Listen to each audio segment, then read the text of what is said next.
Nashik road येथील बिटको कॉलेजमध्ये शिकणाऱ्या विद्यार्थिनीचा विनयभंग करणाऱ्या कॉलेजच्या सिक्युरिटी गार्डला नातेवाईकांनी चांगलाच चोप दिल्याची घटना दिनांक 4 डिसेंबर रोजी घडली आहे।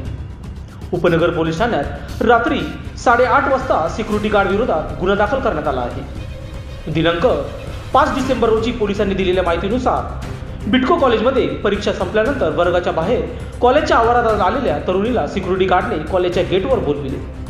तू कोणत्या मुलासोबत जाणार आहेस, तुला बॉयफ्रेंड आहे का, असे बोलून त्याने तरुणीचा हात धरून तू माझ्यासोबत येशील का असे म्हणाला। तरुणीच्या स्त्रीमनास लज्जा उत्पन्न होईल असे कृत्य केले।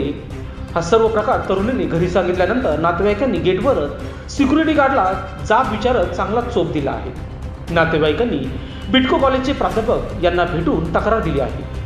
पुन्हा असा प्रकार घडणार नाही व कायदेशीर कडक कारवाई केली जाईल असे आश्वासन बिटको कॉलेजच्या प्राध्यापकांनी दिले आहे। लोकशास्त्र न्यूजसाठी बंटी आढाव, नाशिक रोड।